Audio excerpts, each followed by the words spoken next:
How powerful is the right question when asked in the right time and the right circumstance, right? There's a really powerful question. You know, whether you're in business, whether you're an educator, whether you're in the health field, it doesn't matter. There's a really powerful question that absolutely helps to define everything about what it is that you're doing. And that powerful question is why. If you're in business, for instance, why is really important?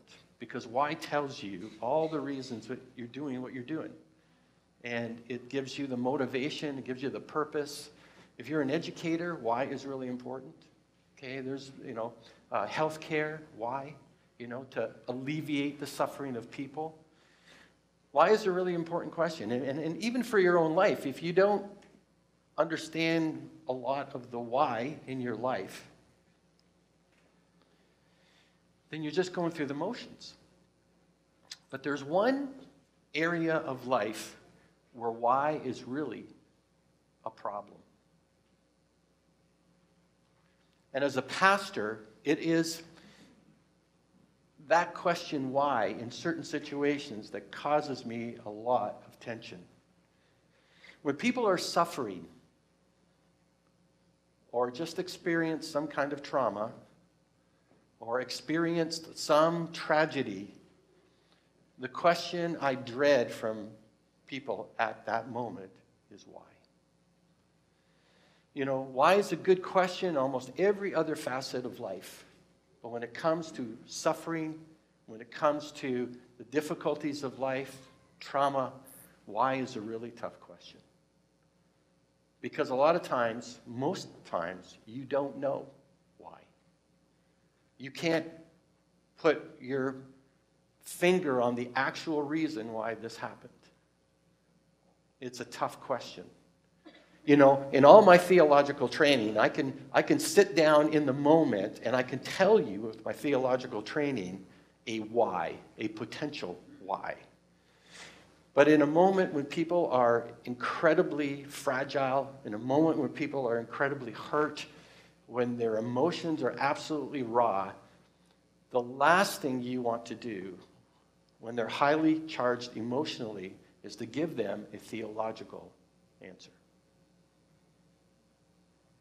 It comes off very callous, very hurtful, and it's the toughest question to get asked at the deepest point of life is why.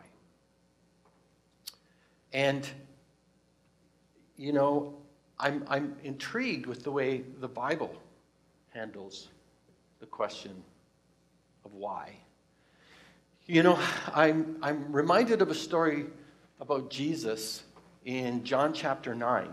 When Jesus and his disciples are walking along and they come across a blind man. Now it says that the blind man has been blind since birth. He's never had sight. And the disciples see this man and they say to Jesus, who sinned, his parents or him? Now that's a why question, isn't it? That's an absolute why question. And did you know that in that time period, rabbis would teach that babies could sin in the womb? That was part of the rabbinical teaching. And in fact, they thought they got the answer legitimately because they went back to Genesis where Jacob and Esau were fighting in the womb. And because they were fighting in the womb, then there was a possibility that you could sin in the womb. Okay? And they saw that as a potential of why God would judge you in that particular way.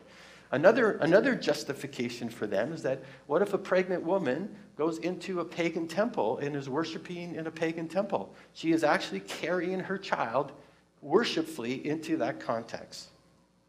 So they would see that as the potential. But I'm intrigued with Jesus because he doesn't answer that question of why at all. He says it's neither. That this is a moment for the glory of God to be presented. And he absolutely sidesteps this why question. And I've been intrigued over the years when the Bible deals with that why, it really makes an explanation other than to say, it points us back to Genesis 3. There was a moment in time that God had made all things good, all things perfect, and the fall happened, and suddenly everything became a mess that God intended. That this is a broken world, that this is a sinful place that we live in, that there's a number of reasons that things happen. But the Bible rarely deals extensively with the why question. What it does deal is with the question of what now? What happens now? Knowing this, and listen, the Bible in many ways acknowledges grief, acknowledges pain, acknowledges difficulty, acknowledges the emotional trauma that happens in people's lives when pain and suffering are part of the equation. And I don't want to even hint to you at a moment that we just discount the entire grief process, that's not important. It's absolutely important. In fact, I love the fact in John, when Jesus raised Lazarus from the dead, Jesus, if you want to know anything about the person of Jesus, that's a powerful passage, because the extremes of his personality are absolutely demonstrated in that passage. Twice it says that Jesus was incredibly angry. And before he raised Lazarus from the dead, Jesus stopped to weep with everyone. He stopped to weep. Even though he was fully able to raise Lazarus from the dead, he took time to grieve with the people who were grieving in the moment. And it was a powerful demonstration of God's glory. So I don't want to make it sound for a minute that we don't acknowledge and celebrate grief. But here's my contention, that if we stay in the why, we will always be stuck. Because the why is rarely answerable. The why is rarely answerable. And that's just the reality of things. We don't know if it was sin. We don't know if it was the devil. We don't know if it was, a mistake. We don't know if it's just a tragedy. We just, most of us want to blame God for those moments. But the overwhelming witness of Scripture is that in the midst of acknowledging the difficulties, there is always something beyond. There is always something greater in the what now that God is going to do in that moment. And this is a tough subject. I want to look at a passage of the Apostle Paul. If anyone is going to talk about all of this situation, it's the Apostle Paul. And I want to look at a passage out of 2 Corinthians where the Apostle Paul is writing to the Corinthians. And what has happened is that he's birthed this church, but over time, this church has not found the Apostle Paul to be, someone they want to follow anymore. In fact, 2 Corinthians is a really painful letter because the Apostle Paul is trying to deal with people who are saying in the church, he no longer should lead us, or we don't need to listen to the Apostle Paul anymore. We can do our own thing. He's not that important. And the Apostle Paul is grieved by the reactions and the way that they're treating him and asking them to kind of reconsider the relationship that they have together. He's trying to reconcile in many ways their relationship. And I love, in the most difficult circumstances for this apostle, in terms of the church, of a church he's dealing with, how he models himself in very difficult times. Okay? And this is what he writes to them. We, as in the Apostle Paul, live in such a way that no one will stumble because of us, and no one will find fault with our ministry. In everything we do, we show that we are true ministers of God. We patiently endure troubles and hardships and calamities of every kind. We have been beaten, been put in prison, faced angry mobs, worked to exhaustion, endured sleepless nights, and gone without food. Sounds like a fun time. Here's what the Apostle Paul is communicating to the church at Corinth. He doesn't want to become a stumbling block at all, regardless of the difficulties he's experiencing. He doesn't want people to look at him and say, we don't have to follow God anymore because of the look at the difficulties that he's happening in his life. He does not want to be a stumbling block to anyone, that he maintains in every way a faithful witness regardless of what is happening in his life and what he's experiencing, whether the good times or the bad times.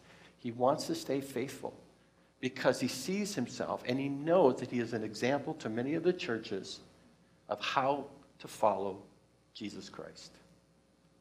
And that's paramount in his life.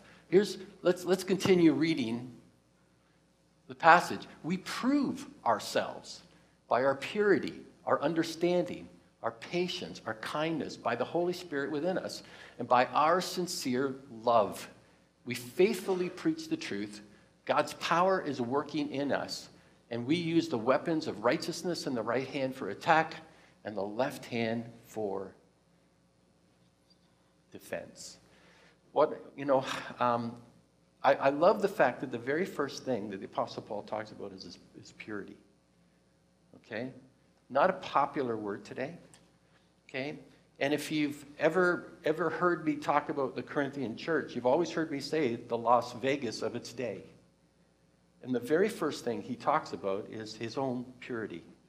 That he doesn't buy into, the cultural nuances of sexuality and all that stuff that is caught up in the church at Corinth.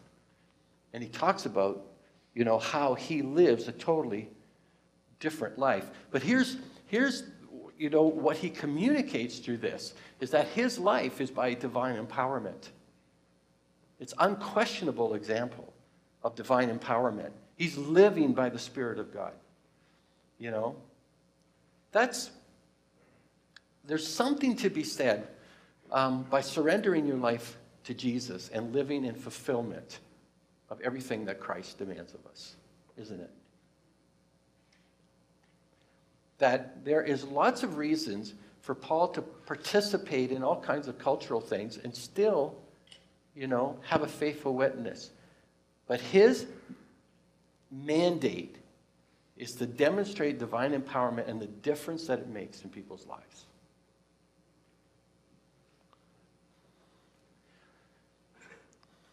He uses terminology that's very Christian, righteousness, spirit, sincere love. Notice that he communicates that kind of thing.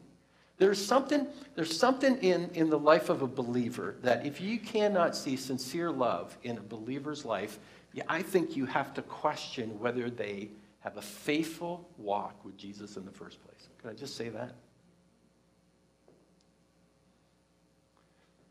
And sincere love isn't necessarily just, giving another person everything, their own way about everything.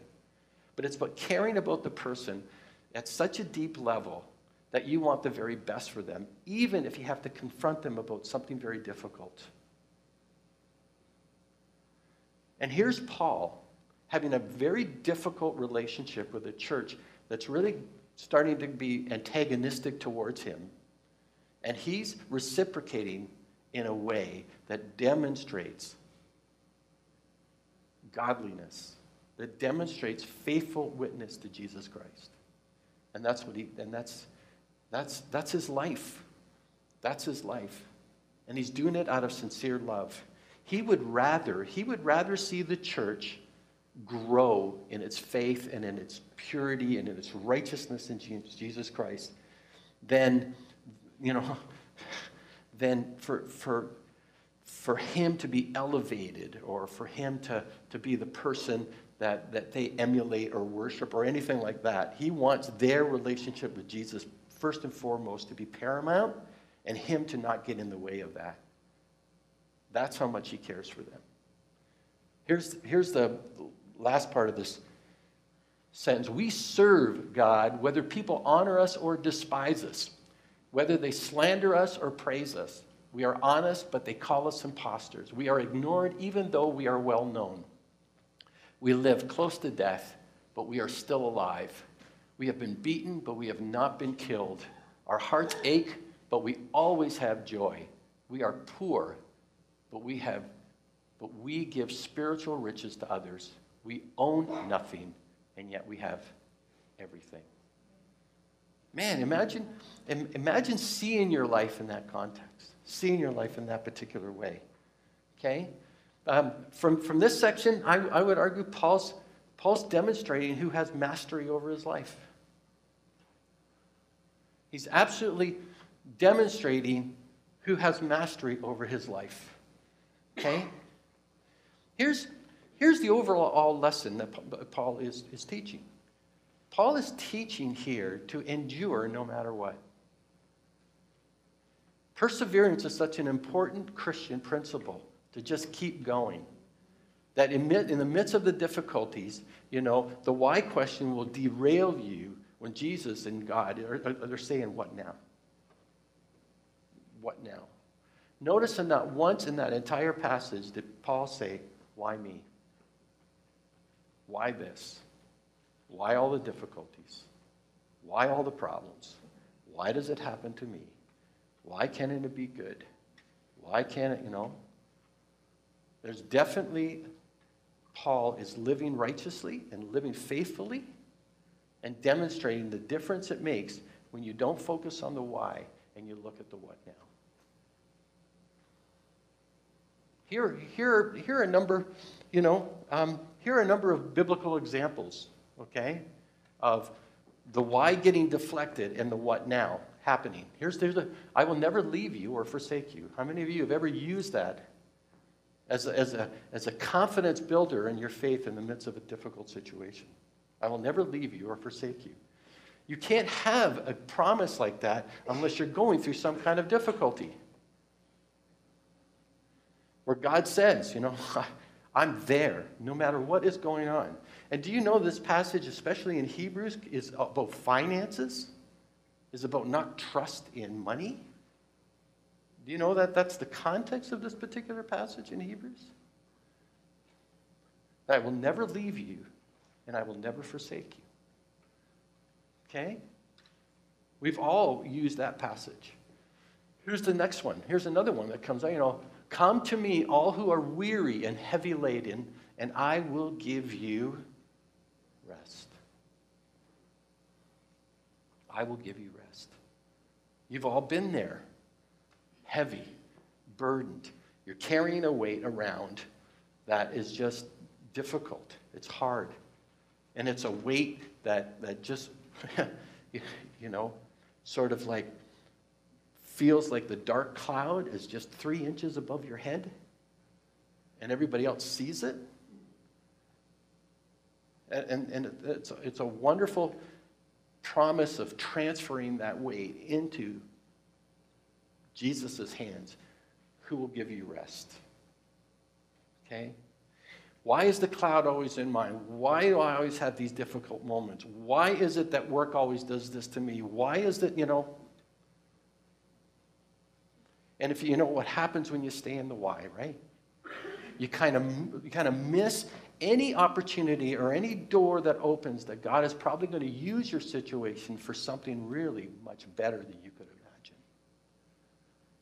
In a way that you would never have expected. But if you stayed in the why, you're not giving God a whole lot of room to work. Okay? Here's another one.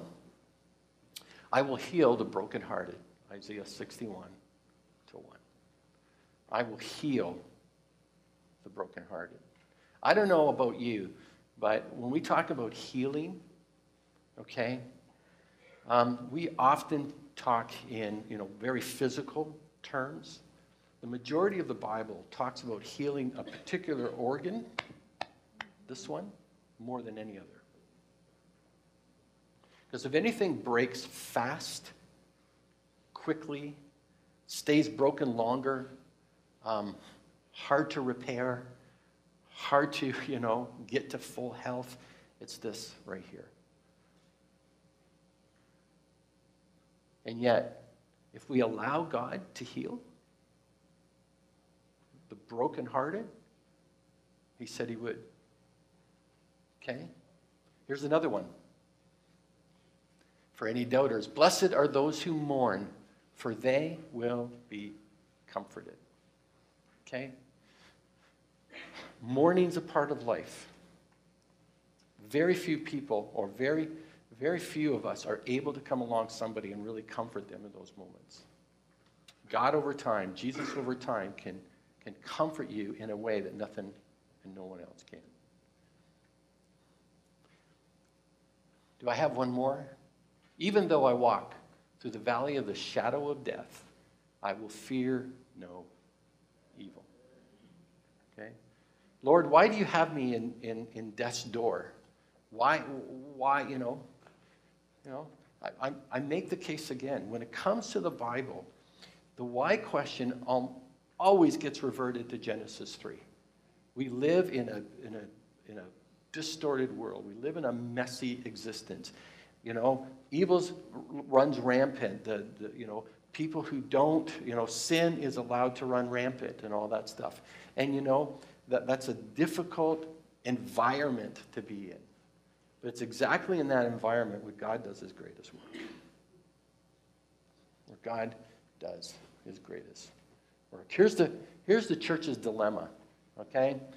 In the midst of a culture that struggles with why, the church stands as God's model that hope is always, always, always within reach. That's what we proclaim all the time, that hope is always within reach. Okay? You've all heard it. Why did God allow that to happen? Why did God, we don't know why these things happen. We really don't. Okay? Someone can proclaim and make all those things, but when it comes down hard and fast, we don't know why some of the things happen in the world that they do. What we do know, that in the most tragic moments in life, people rise up to the challenge and become the hands and feet of Jesus because they recognize that stuff happens. What do we do now? What do we do now? I love, I read something just recently about Warren Buffett. Did you know that Warren Buffett has a Noah rule? And he calls it the Noah rule. You know what the Noah rule is? Predicting rain doesn't matter. Building an ark does. Okay? Building an ark does. And you know what? As a church, that's vitally important. We can predict all this stuff, right? But, it's about building the ark, having a place that breaks, In fact, can I make a plea with you this morning? I'm going to make a plea. I want you to hear this, because this is vital to my heart, if I can just say it this morning. I'm going to use this room as an example. Okay, back before the summer, when we talked about redoing this room, we brought a designer in and asked her about what we wanted to do with this room. And she talked about making it a safe place, making it a place where people feel comfortable, making it a place where the focus of the entire room would be this platform, because we're making proclamations that are important. We're worshiping, all of those kinds of things. And to create the environment where people can feel comfortable and all that kind of stuff in here, okay?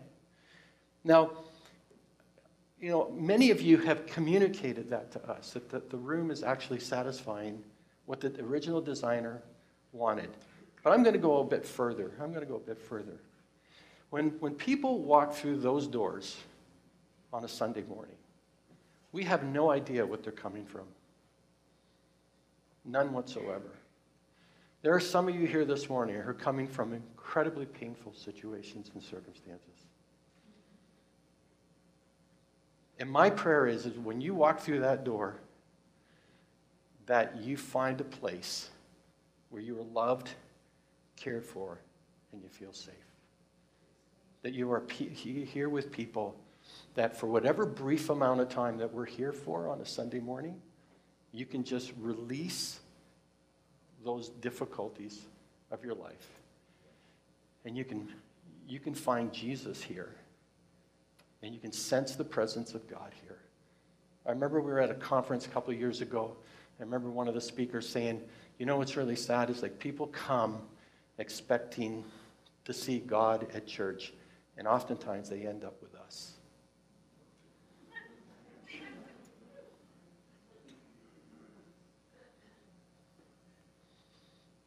Can we, when we walk in this room, treat it as a sanctuary? Can we? I love that word, by the way. I know it's very traditional, but it has an image of what I think this room really should display. That this is a sanctuary.